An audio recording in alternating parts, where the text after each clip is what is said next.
This story begins with a car crash.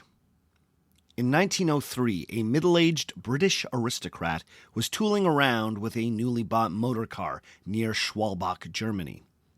The driver, one George Herbert, the 5th Earl of Carnarvon, was as close as one got to being an experienced motorist in 1903. The wealthy lord was one of the first people in Britain to be issued an official driver's license. By the turn of the century, he had purchased a small fleet of luxury automobiles and had earned the playful nickname Motor Carnarvon for his unabashed love of the new machines. He also had a reputation for driving fast.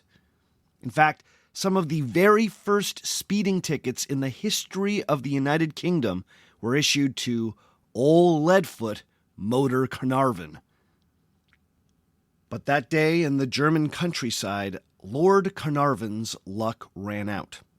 Traveling, as always, at top speed, Carnarvon crested a hill and was surprised by a farmer whose ox cart had stalled on the rural road.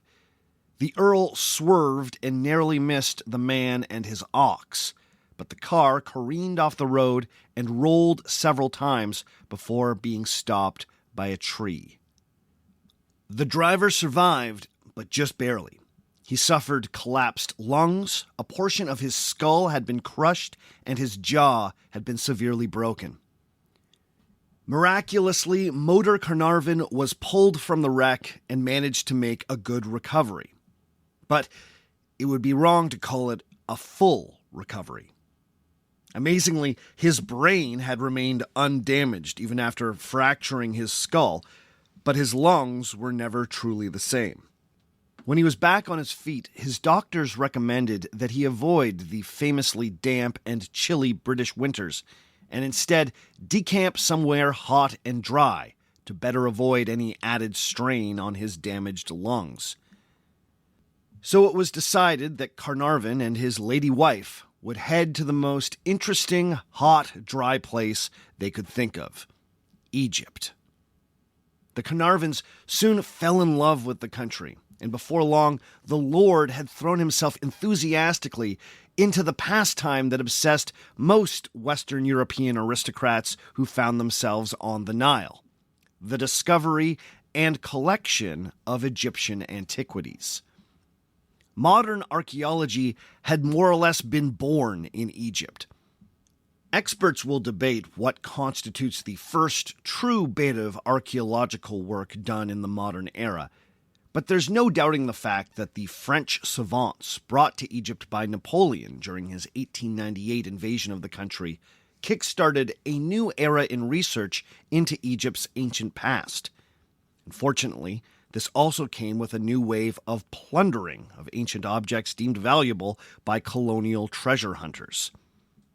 In the ensuing century, more archaeological excavations took place in Egypt than in any other part of the planet, to the point where by the time Lord Carnarvon started funding excavations, some experts were saying that there were no ancient treasures left to find in Egypt.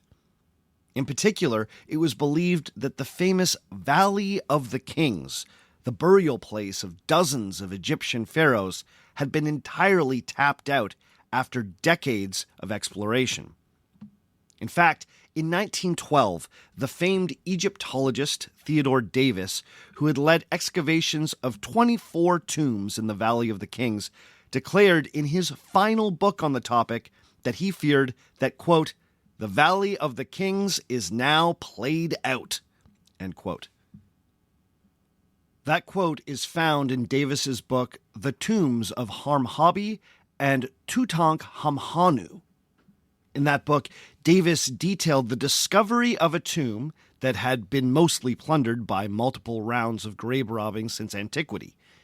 He believed that tomb had originally belonged to one of the most obscure Egyptian pharaohs in the kingdom's long history, a man he identified as Tutankhamun, but later Egyptologists would more correctly call Tutankhamun. King Tut, as he would eventually be nicknamed, had been a puzzle to Egyptologists for decades. His name and royal cartouche, that is, his hieroglyphic signature, had been found on a handful of objects turned up unexpectedly in various excavations. But his name was not recorded on the best-known ancient kings list, which had been discovered on the wall of Abydos Temple in 1859. Research into objects bearing King Tut's name suggested that he must have reigned during the late 18th dynasty. That's around 1330 BC. And yet, when the walls of Abydos were consulted, there did not seem to be a King Tutankhamun listed alongside the other 18th dynasty pharaohs. Where was he? Had he been forgotten or purposefully written out of history? The Valley of the Kings held the tombs of all the well-known 18th dynasty monarchs. Given that Tutankhamun's existence had just been barely suggested by scraps of evidence, it meant that for decades, archaeologists weren't really looking for his tomb. When Davis discovered a mostly plundered tomb near an object with Tutankhamun's name, he felt like it was likely that the tomb of the most obscure 18th dynasty pharaoh had now been found.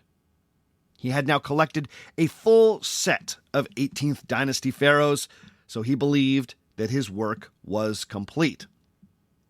But not everyone was convinced that Davis had indeed found the lost tomb of Tutankhamun. Among the skeptics was old Motor Carnarvon. You see, since 1907, Carnarvon had been working with the self-made British Egyptologist Howard Carter. Carter was the middle-class son of London artists who had learned the art of tomb excavation while working as a copyist, making faithful reproductions of hieroglyphic inscriptions for more established archaeologists. Over the years, he worked his way up to being a respected excavator in his own right. But when he met Lord Carnarvon, he was at a low point. Carter had been dismissed from his role in the Egyptian Antiquities Service after being caught in a diplomatic row. He had taken the side of the Egyptian guards who had physically defended themselves against some drunk French tourists trying to illegally push their way into a tomb in the Valley of the Kings. Carter had insisted that the guards had done nothing wrong, and therefore did not need to humiliate themselves by apologizing. But at that particular moment, the Egyptian Antiquities Service was controlled by the French, and colonial politics being what they were, Carter found himself out of a job for taking a principled stand. When Carter met Carnarvon, both men were looking for redemption. They had been hobbled, in one case physically, in another professionally. So they began a partnership. Carnarvon was the money man, and Carter was the man on the ground, doing his utmost to both further research into ancient Egypt and discover something special. They worked for a few years in and around the ancient Egyptian city of Thebes, and made a handful of small but noteworthy archaeological finds. But when Theodore Davis and his team left the Valley of the Kings in 1913, Carnarvon and Carter smelt an opportunity. The next year, they were granted the permits to undertake their own excavations, the hope being that they might find something that Davis had overlooked, perhaps even the real tomb of the mysterious king Tutankhamun. But progress was slow. First, the entire excavation was delayed by 4 years by the calamity that was the First World War. But even when the team returned after the war, progress was still slow going. Perhaps Davis had been right, and the Valley of the Kings was truly played out. When they began their season in the Valley of the Kings in 1922, it was acknowledged that this was going to be the last kick at the can. If nothing was found in that year, then Carnarvon was officially out as Carter's patron. Carter would have to fund all future projects by himself. So Carter focused his efforts on a small triangular patch of land near the already explored tomb of Ramses VI. The area had been the location of some ancient workmen's tents and was piled with limestone chips apparently quarried from the large tomb of Ramses. After 3 days of digging, an Egyptian water boy who had been working with the team noticed something. The outline of a step, apparently leading down into the earth. He alerted the other workers, who in turn alerted Carter. As more earth and stone was cleared away, it became obvious that this was indeed the entrance to a yet undiscovered tomb. As they revealed the doorway to the tomb, it was clear that the seal had been violated by tomb robbers in antiquity, but it had also clearly been resealed in ancient times as well. This was a good sign. If there was an ancient seal still on a tomb, even a secondary ancient seal, that usually meant that there would be things to find inside. On the 27th of November, 1922, the tomb was officially opened.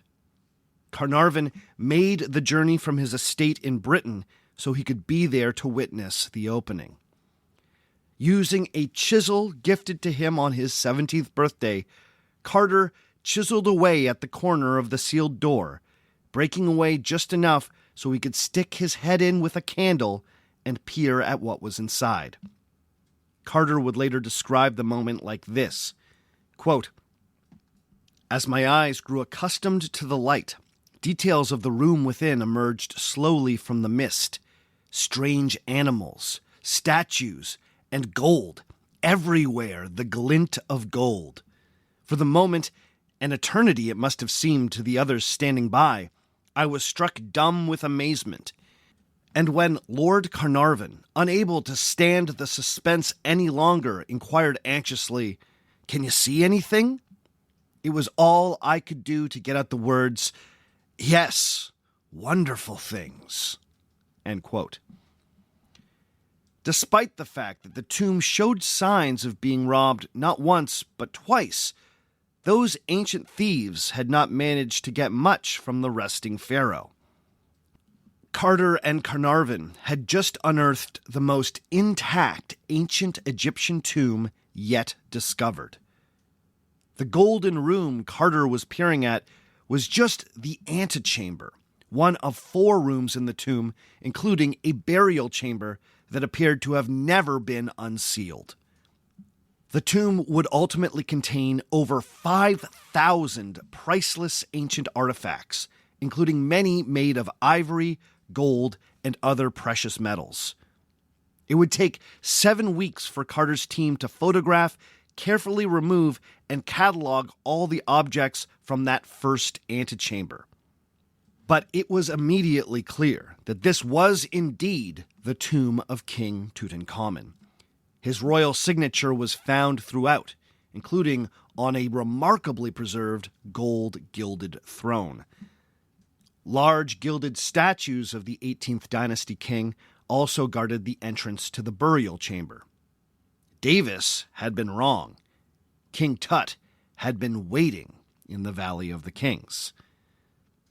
After painstakingly clearing the antechamber, on February 17, 1923, the archaeologists were finally ready to enter Tutankhamun's burial chamber.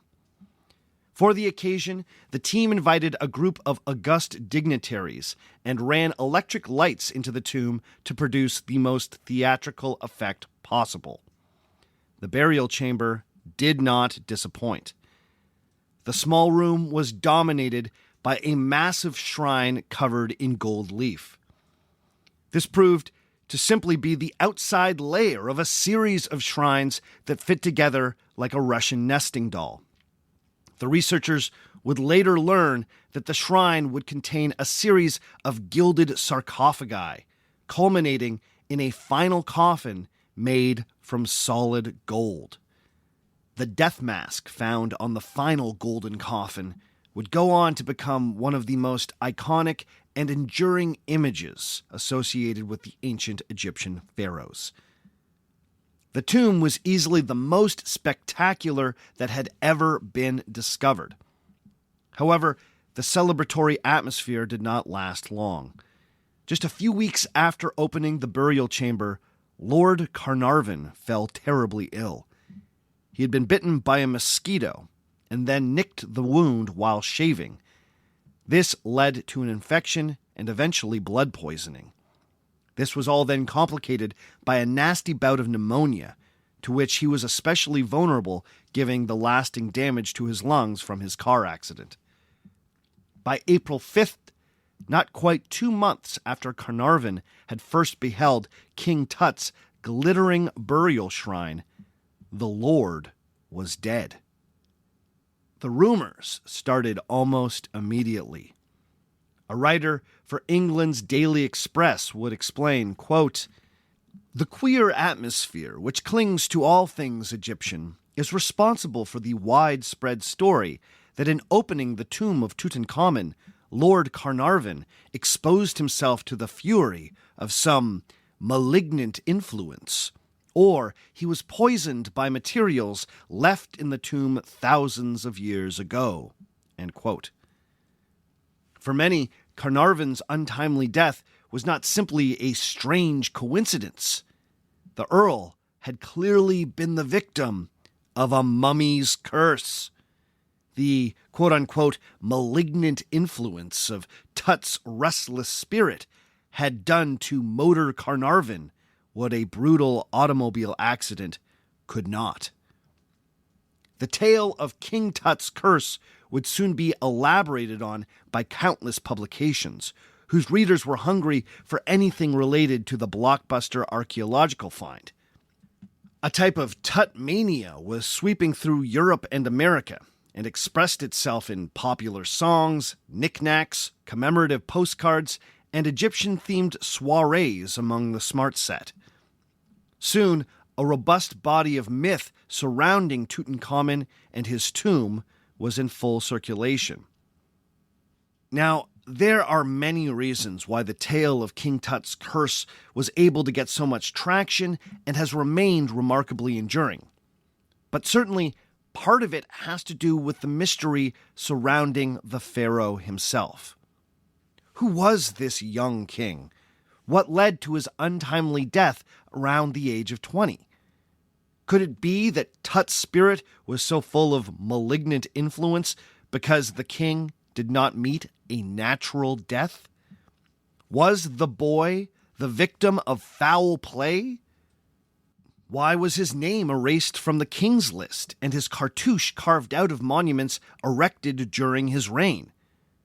Could it be that the mummy's curse was actually the supernatural fallout of a 3,000-year-old palace coup? Let's get into it today on Our Fake History.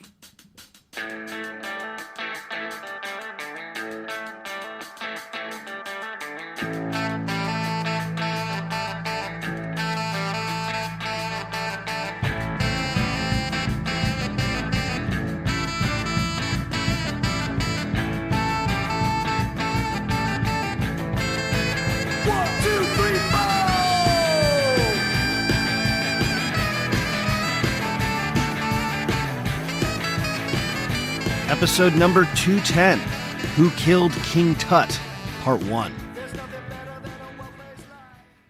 Hello and welcome to Our Fake History. My name is Sebastian Major, and this is the podcast where we explore historical myths and try to determine what's fact, what's fiction, and what is such a good story it simply must be told. Welcome, one and all, to the start of Season 10. They said it could not be done, but this humble little history podcast has been going strong for 10 years. It's crazy to think how much this show and the amazing community of people who listen to it have transformed my life in that past decade. It's humbling, it's beautiful, you let me live my dream. I know I'm going to have lots to say about this as the anniversary season goes on, but holy schmoly, thanks for sticking with me and letting this weird little podcast defy the odds. In celebration of our new season, I'm going to be starting the process of creating a new patrons-only extra episode. Patrons, you know how this works. If you are a supporter on Patreon, I am calling for suggestions. Message me through the Patreon website to suggest a topic that you have always wanted to hear get the OFH treatment. Then I will pick my 5 favorite suggestions and I will put them up as a poll on the Patreon page. Patrons will then get to vote for their preferred topic. Once a topic is chosen, I will start the process of researching, writing, and recording a show. In the past, patrons have got to hear shows on Nikola Tesla, El Dorado, Merlin, and Vlad the Impaler. Honestly, some of my best work has been for those patrons-only shows. So if you want to get in on the fun and support the existence of your favorite podcast in the process, then please head to patreon.com/OurFakeHistory and choose the level of support that works for you. Patrons at all levels get access to the Patrons' Choice shows. So no matter what level works for your budget, you will get to hear what I create. But of course, if you support for $5 or more every month, you get to hear this podcast ad-free, and you get a huge library of extras. You also get to hear your name at the end of the show. So head to patreon.com/OurFakeHistory and get into it.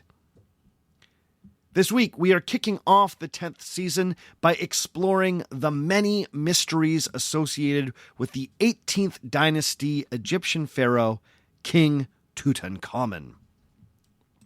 I think it's safe to say that thanks to Carter and Carnarvon's 1922 discovery of King Tutankhamun's final resting place in Egypt's Valley of the Kings, he has become far and away the best remembered Egyptian pharaoh.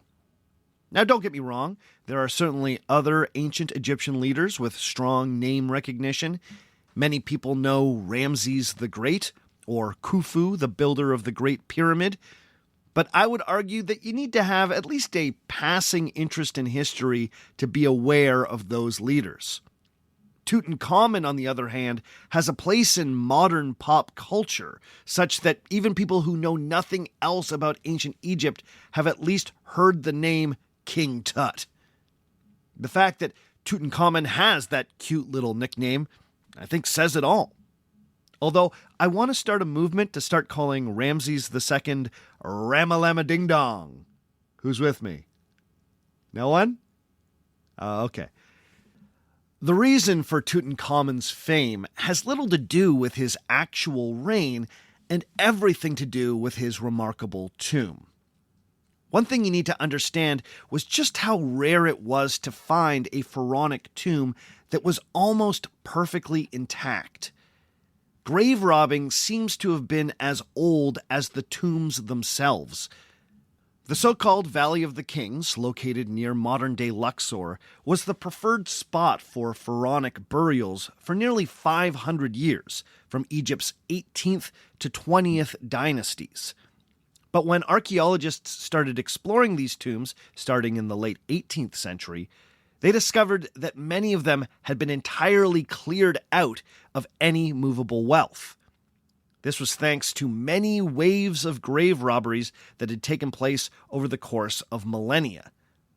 Some of the most accessible tombs had even functioned as tourist destinations as far back as the Greek era. But we know from Greek graffiti found in these tombs, dating from around the time of Alexander the Great, that even those ancient visitors were disappointed by just how empty the tombs were. One bit of graffiti scrawled in Greek translates roughly to, quote, "I was here and I wasn't impressed," end quote. As better hidden, and as a result better preserved tombs began to be excavated in the late 1800s, archaeologists began to find more burial goods, including sarcophagi with intact mummies. But even the second most complete tomb discovered in the Valley of the Kings before 1922 contained only a fraction of the objects later found with King Tut. Now, interestingly, in 1939, the French archaeologist Pierre Montet discovered the first completely intact pharaonic tombs near the ruins of ancient Tanis in the Nile Delta, which included remarkable silver coffins and gold funerary masks.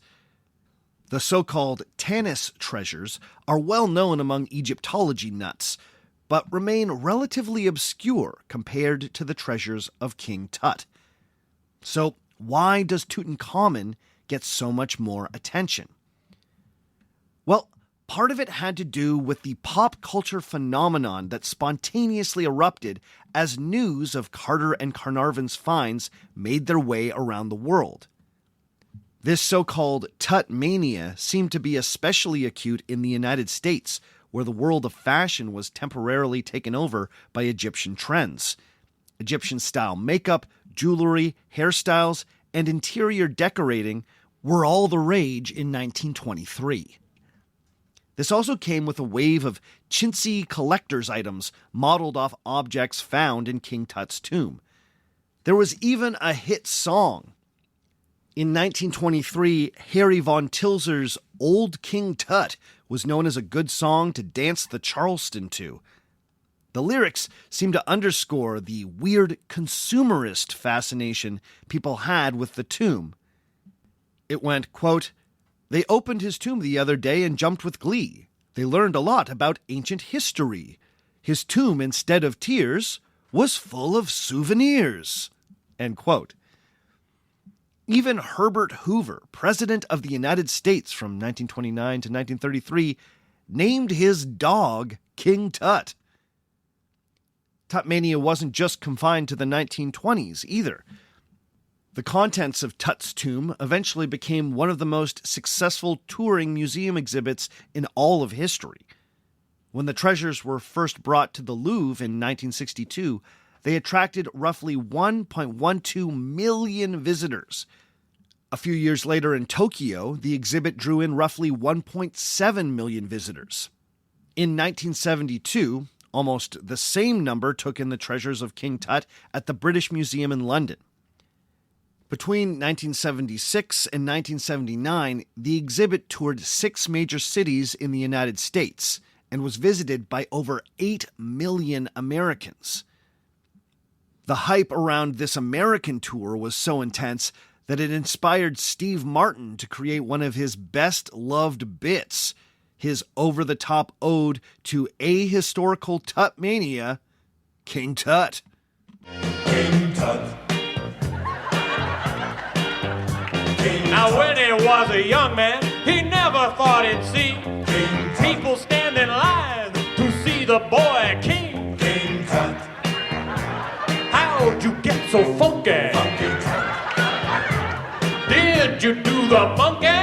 Born in Arizona, moved to Babylonia, King Tut.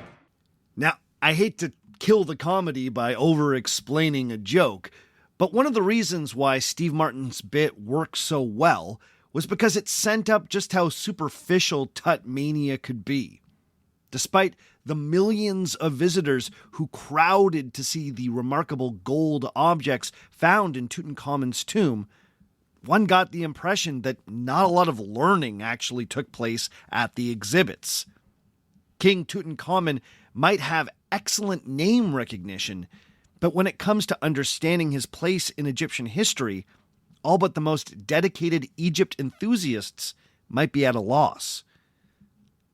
The deep irony of King Tutankhamun's modern celebrity is the fact that his successors did their utmost to erase him from history. Part of the reason why King Tut's tomb remained relatively undisturbed all those millennia was because Tutankhamun had been purposely forgotten. The pharaohs that followed him tried to scrub his memory from the public record. The famous King's List, commissioned by Pharaoh Seti I from the dynasty that came directly after Tutankhamun's, did not include Tut, his father Akhenaten, and his immediate successor, King I. The question is why? Why were Tutankhamun's successors so keen to write him out of history? Well, coming to a deeper understanding of that question might also help us understand King Tut's untimely death. Analysis of Tutankhamun's mummy has determined that the king was only around 20 years old when he died, maybe even younger. It seems strange that such a young king with such a brief reign would be treated so harshly in retrospect. What could he have possibly done as a child ruler for his reign to be subsequently covered up? Or is it that King Tutankhamun did not meet a natural death? Could it be that he was murdered in an elaborate plot to usurp the throne? To answer those questions, we need to go back to one of the most fascinating periods in ancient Egyptian history. During the late 18th dynasty, Tutankhamun's father, the pharaoh Akhenaten, attempted to completely revolutionize Egyptian religion and society. This came with a radically new style of art, poetic expression, and civic philosophy. King Tutankhamun wasn't just any random pharaoh. He was the son of the most radical and controversial pharaoh in over 2,000 years of Egyptian history. To understand the mystery of King Tut, we first need to understand the upheaval of his father's reign. So let's head back some 3,000 years into the very distant past to see what we can find out.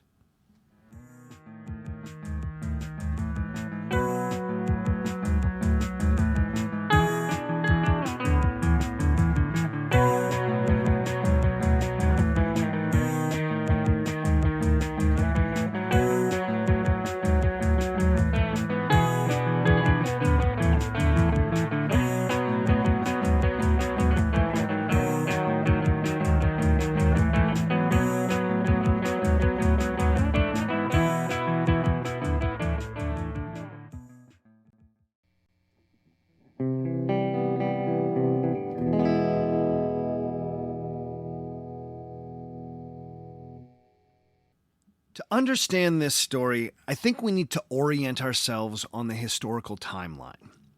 One of the challenges when exploring Egyptian history is the sheer ancientness of Egyptian civilization and its remarkable longevity. This, paired with the fact that Egyptian social structure, religion, art, and architecture were remarkably consistent over the course of thousands of years, can make it even harder for a newcomer to get a sense of what makes the new kingdom distinct from the old kingdom. The history of what we think of as quote-unquote ancient Egypt is roughly 3,000 years long. Now, that fact alone is bananas. Our dating system, tethered as it is to Christian belief, is clumsy when used for Egyptian history. So, let me set some historical signposts here. The reign of King Tutankhamun began around 1332 BC, during a period known as Egypt's New Kingdom.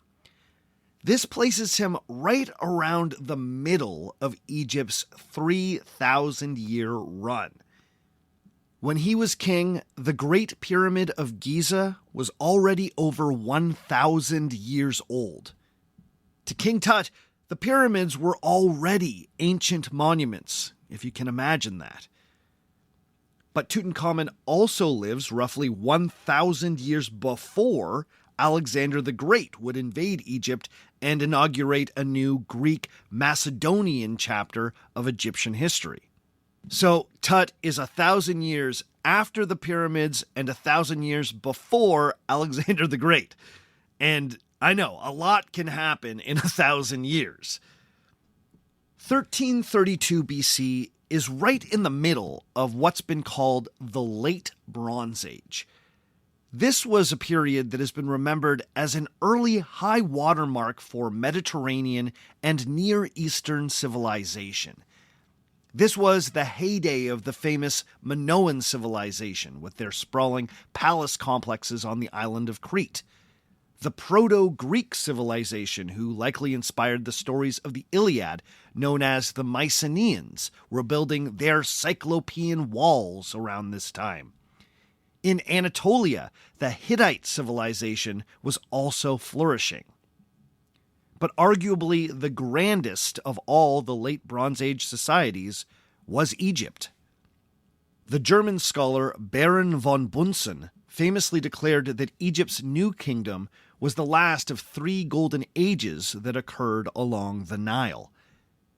The New Kingdom is traditionally believed to have started around 1570 BC, some 200 years before Tutankhamun. This was when Tutankhamun's ancestors, the first pharaohs of Egypt's 18th dynasty, expelled a group of foreign invaders known as the Hyksos and reinstated native Egyptian rule. Over the next 200 years, the pharaohs of the 18th dynasty would lead Egypt to new military and economic highs. Pharaoh Thutmose III would undertake a series of remarkable military campaigns that would extend Egyptian power deep into Syria and the Levant. This pushed Egypt to its largest known territorial extent. In those years, the Egyptian army was by far the most dominant force in the region, and as a result, the 18th dynasty reaped the benefit of a steady stream of tribute and plunder. It's been guessed that Tutankhamun's grandfather, Pharaoh Amenhotep III, may have been the wealthiest king in the history of Egypt. This is where our story really begins. When Amenhotep III was the pharaoh of Egypt, the state of the kingdom could not have been better, especially if you were among the Egyptian ruling class. They were now 200 years into an incredibly successful dynasty. The military was strong, and there were really no viable foreign threats. The treasury was full, and new buildings, temples, and monuments to the pharaoh were being erected everywhere. Then Amenhotep III decided to bring his son on as a co-regent. It's not exactly clear why he decided to do this, but this sort of thing was not completely out of the ordinary. An analysis of Amenhotep III's mummy has shown that he had some pretty nasty dental issues. So it's possible that in the last few years of his reign, he was in serious pain and was looking to defer many of his responsibilities to his successor. That successor was named Amenhotep IV. But when his father died, he would change his name, and along with it, almost everything about Egyptian society. Amenhotep IV is better known to history as Akhenaten, sometimes called the Heretic Pharaoh. The great Egyptologist Bob Breyer has commented that ancient Egypt may have been one of the most conservative societies ever to exist on Earth. Change was not considered good in ancient Egypt. The styles of fashion, architecture, and art that were developed in the Old Kingdom remained in fashion for literally thousands of years. This is why it can be hard for non-experts to differentiate images of the pharaohs, even when they lived centuries apart from one another. But significantly, according to Breyer, there were 3 pillars of Egyptian society that were extremely dangerous to meddle with. Those were religion, the military, and the role of the pharaoh. Akhenaten messed with all of them. First and foremost was his radical reimagining of Egyptian religion. By the reign of Akhenaten, the Egyptians had been worshipping the same gods for around 2,000 years. Deities such as Amun, Osiris, Isis, Horus, and Thoth, along with countless others, were central to Egyptian identity and the rituals of daily life. At the center of this religion was the pharaoh himself, who was seen as the most important intermediary between mortals and the gods.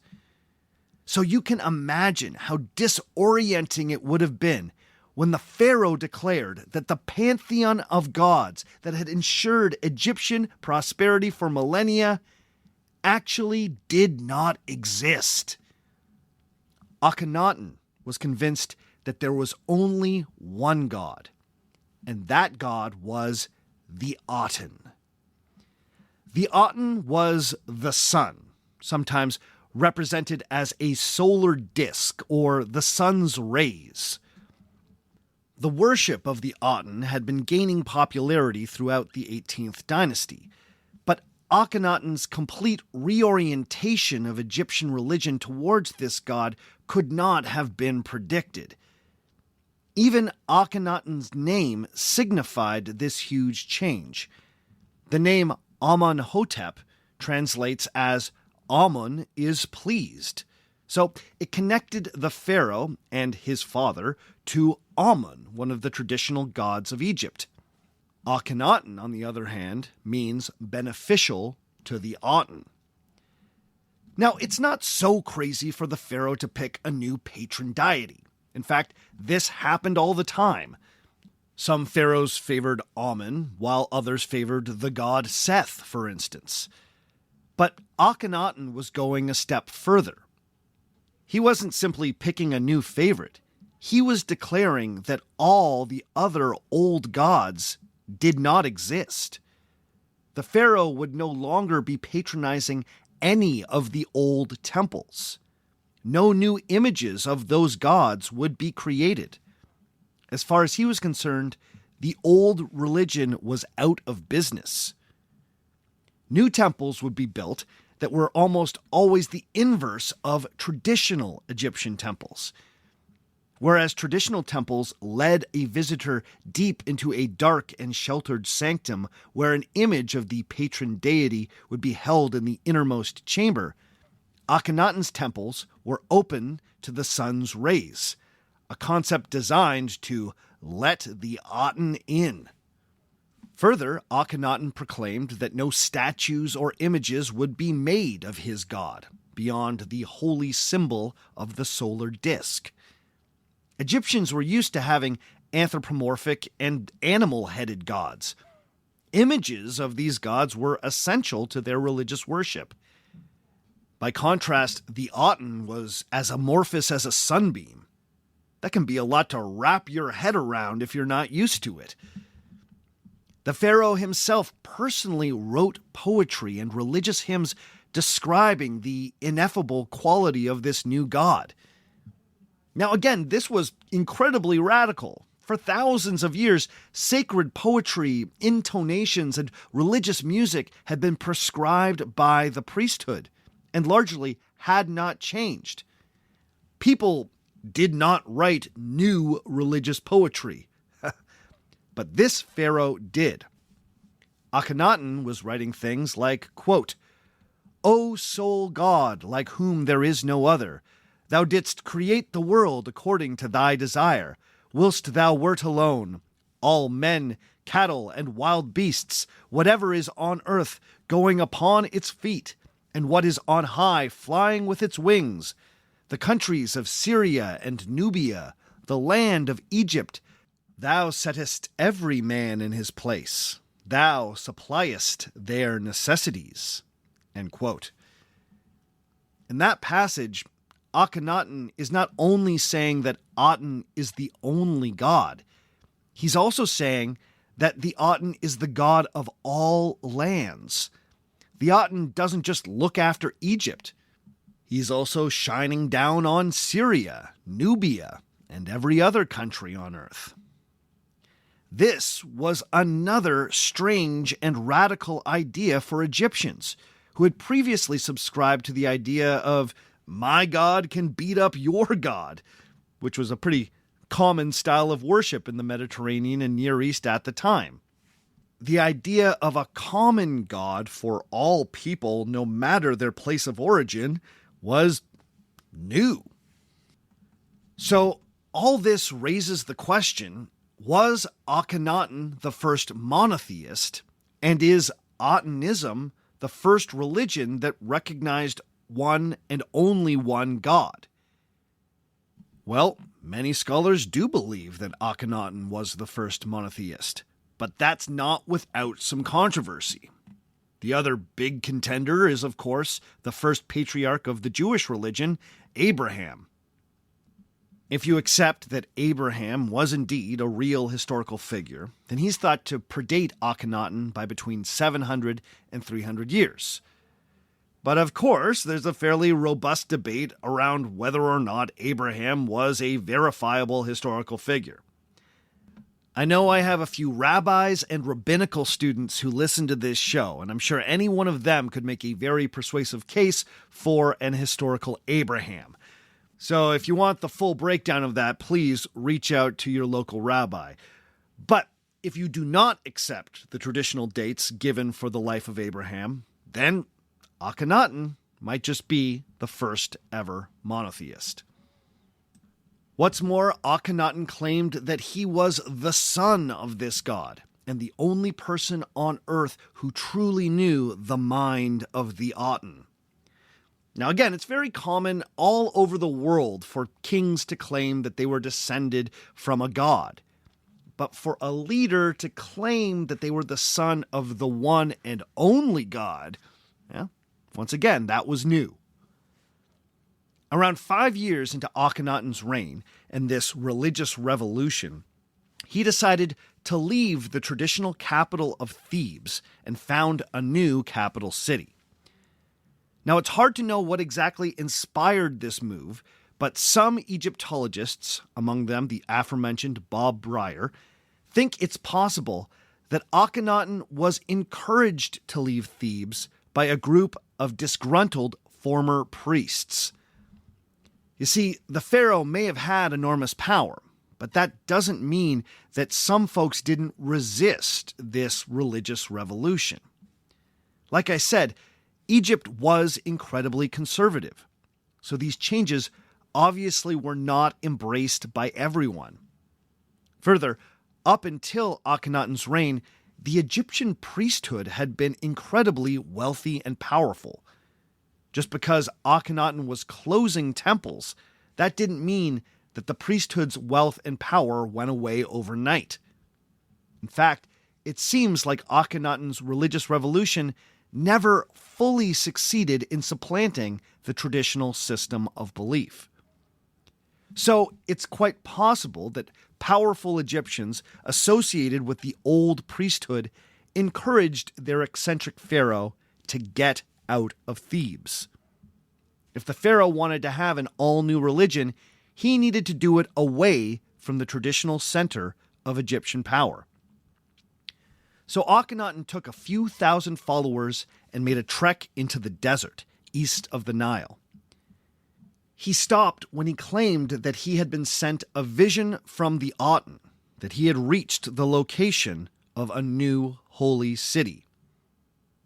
Now, the vision from God story really feels like classic cult leader stuff, doesn't it? But Egyptologist Bob Breyer has a much more grounded explanation for this story. This new city was founded in a part of Egypt that's now called Tel Amarna, and as such, Akhenaten's entire reign is sometimes called the Amarna period. But Akhenaten did not call this city Amarna. He called it Akhet-Aten, which means the horizon of Aten.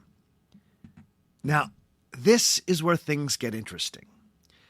You see, the Egyptian hieroglyph for the word horizon depicts the circle of the sun rising over a notch in a mountain.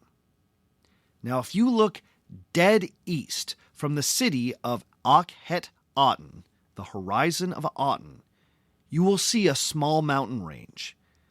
The sun is known to rise directly between a notch in those mountains. Bob Breyer believes that Akhenaten saw the sun rise in a spot that made it look like the hieroglyph for the word horizon. And that was his vision from the Aten. The sun literally told him where to build the city, and he called it the horizon of the Aten. I love that explanation. I think that makes a lot of sense. So let's pause there, and when we come back, we'll explore how a decade in the isolated holy city of Aten set the stage for the reign of King Tutankhamun.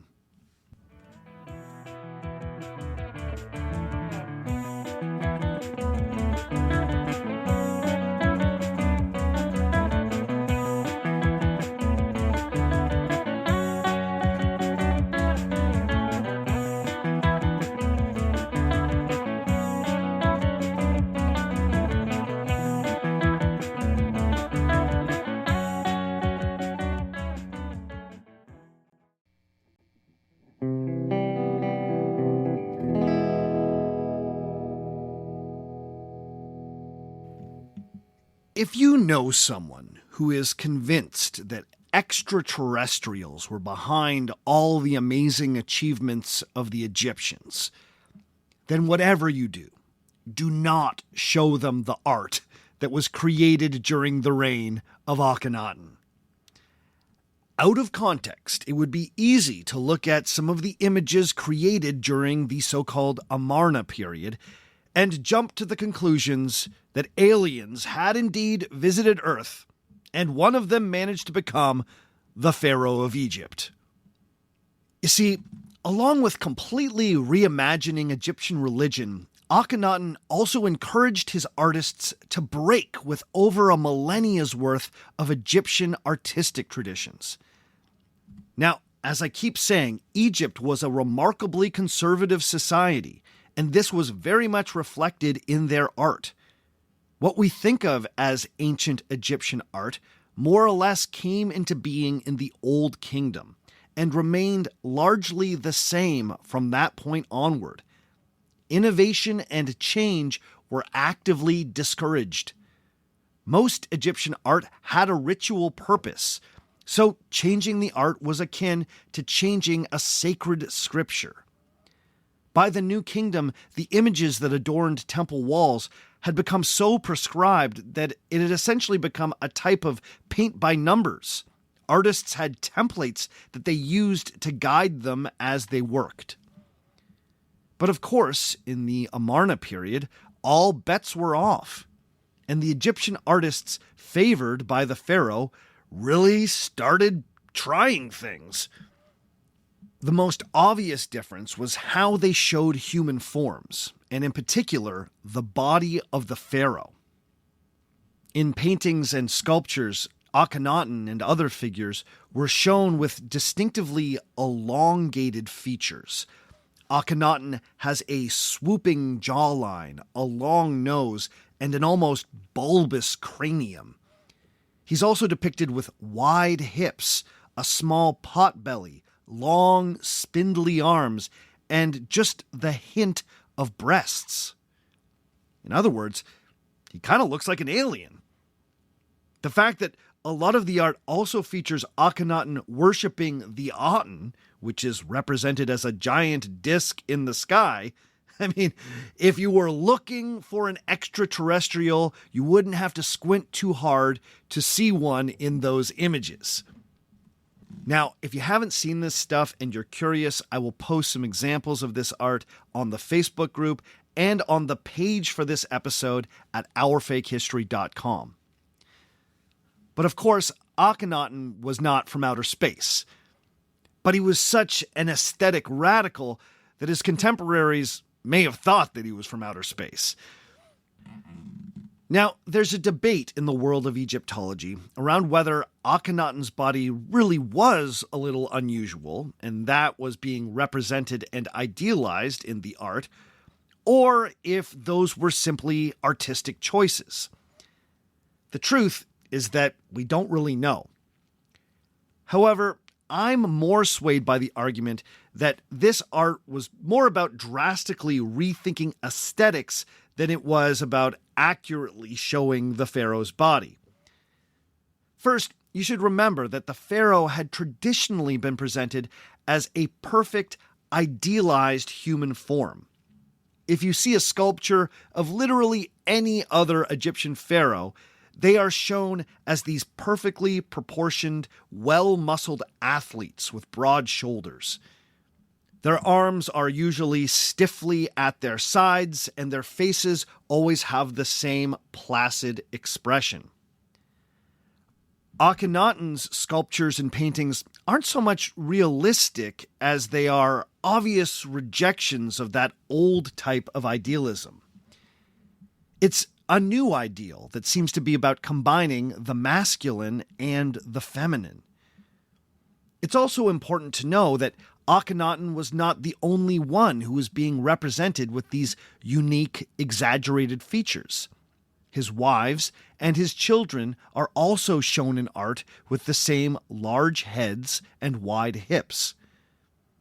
Now, Akhenaten had at least 2 wives, but his most important queen, or the so-called Great Wife, was the famous Queen Nefertiti. One of the reasons Queen Nefertiti is so famous is because of the remarkable bust of her that was recovered from the ruins of Amarna. Now, I will post an image of that bust as well if you've never seen it, but you probably have because it's one of the best known pieces of Egyptian art. It's a life-size rendering of the queen's head and shoulders, but only one of the eyes has been fully painted. The legend being that after completing one perfectly beautiful eye, the artist laid down his brush, claiming that he could not repeat the same perfection. This is a total historical myth. This story is a modern invention. We actually don't really know why the eye was not finished. That story does not come from the ancient past. But that bust demonstrates that the Amarna sculptors were capable of exceptional realism. And in that realistic depiction, Nefertiti is shown as a conventionally beautiful woman, with none of the exaggerated features found in other, more stylized depictions of the queen. Now, that doesn't necessarily prove anything, but it's a small piece of evidence that suggests that Akhenaten's art likely did not reflect real physical abnormalities. Now, one other unique feature from the art of this period is the types of scenes that you see depicted. Akhenaten liked showing himself in loving domestic situations with his wives and children.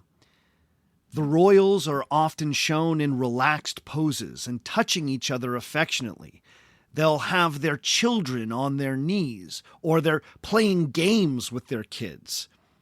There's one famous painting where one of the pharaoh's daughters is eating what looks like a glazed duck, and she has sticky fingers. Once again, there was no precedent for this in the history of Egyptian art. Before this period, pharaohs were shown exclusively doing official kingly business.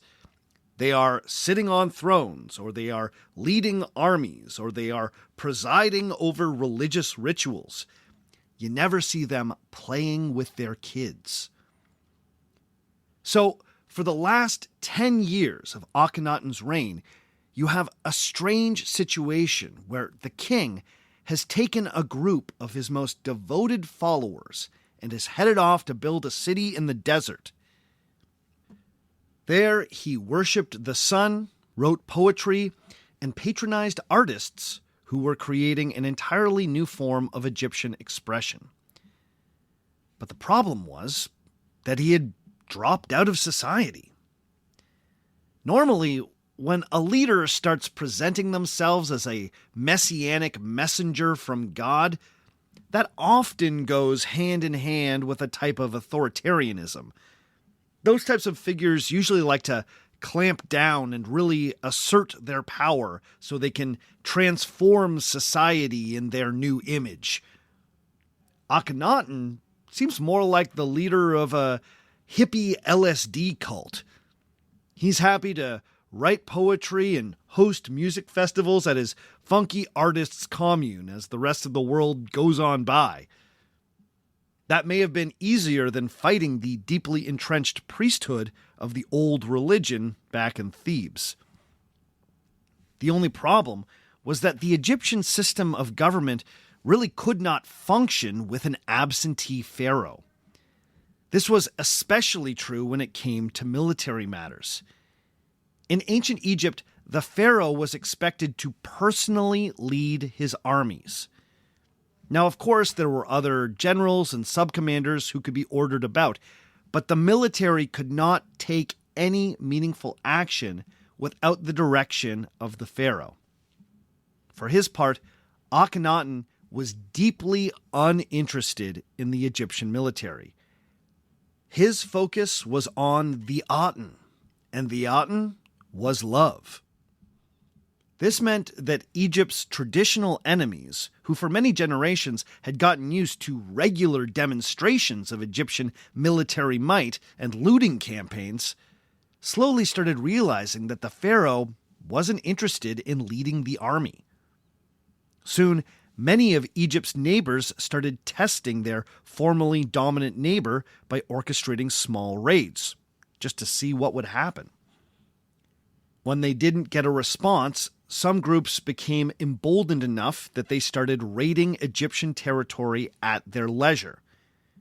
We know about this because of letters baked on clay tablets that have been found in the ruins of Amarna. These were written by desperate Egyptian officials trying to get the pharaoh to stop staring at the sun and defend the country. One letter plainly states, quote, "We are not respected anymore. Send the army," end quote.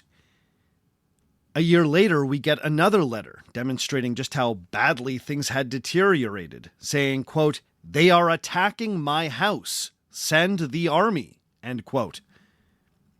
One official named Rebadi sent Akhenaten 10 letters that have been found in the ruins of Amarna, each one more desperate than the last. One reads, quote, "I am like a bird in a net. I am caught. Save me. Why don't you answer my letters?" End quote. As far as we can tell, Akhenaten simply was not interested in the work of being pharaoh. He was totally invested in his religious revolution, but it seems like he was content if it never really spread beyond the walls of his new city. The rest of Egypt? That really didn't concern him. Then, in the 17th year of his reign, he died. We know nothing about the circumstances of his death. The record of his reign simply stops after the 17th year. The big question now was, what comes next? Akhenaten had turned Egyptian life upside down. Would his successor double down on his religious revolution, or would this signal a return to tradition? This situation was made even more complicated by the fact that Akhenaten's successor was an 8-year-old boy. Egypt really needed some vision in that moment, and they were in a situation where their new leader was a child who had been raised in a desert hippie cult. This new king was, of course, the young Tutankhamun. When he was elevated to the throne, King Tut was the only surviving son of Akhenaten. We know for sure that Akhenaten fathered 6 daughters, and there's some evidence that he may have had as many as 8. He also likely sired 2 sons. There are some inscriptions that attest to a prince named Smenkhare, who may have even briefly preceded King Tut as pharaoh. But that reign, if it happened at all, was clearly very short, and we know next to nothing about it.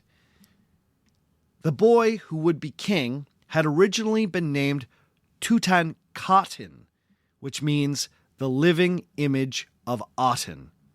His name obviously reflected his father's new religion. But by the time the boy became king, he had changed his name. Tutankhamun means the living image of Amun. Amun, the traditional god from the Egyptian pantheon that had been favored by his grandfather, Amenhotep III. This name change signaled something big. Atenism, the new religion of Akhenaten, was dead. This new pharaoh, Tutankhamun, was taking Egypt back to the old ways. The boy had been the son of Akhenaten and a lower-ranking wife, a woman named Kia. So, to really ensure his royal credentials, he was married to his half-sister, who was the daughter of the king's so-called great wife, Nefertiti. She was born Ankh-Hasen-Paten, which means she lives for the Aten.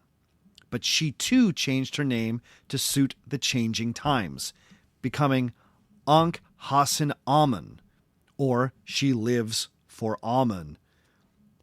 The couple were only around 9 years old when they were made man and wife.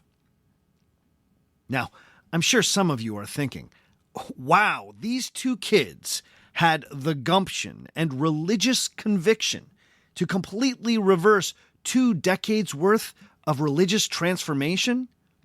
These 2 children who had been raised in the new city of Aten and had been taught that he was the one and only God, those kids believed that the whole monotheistic experiment should be abandoned?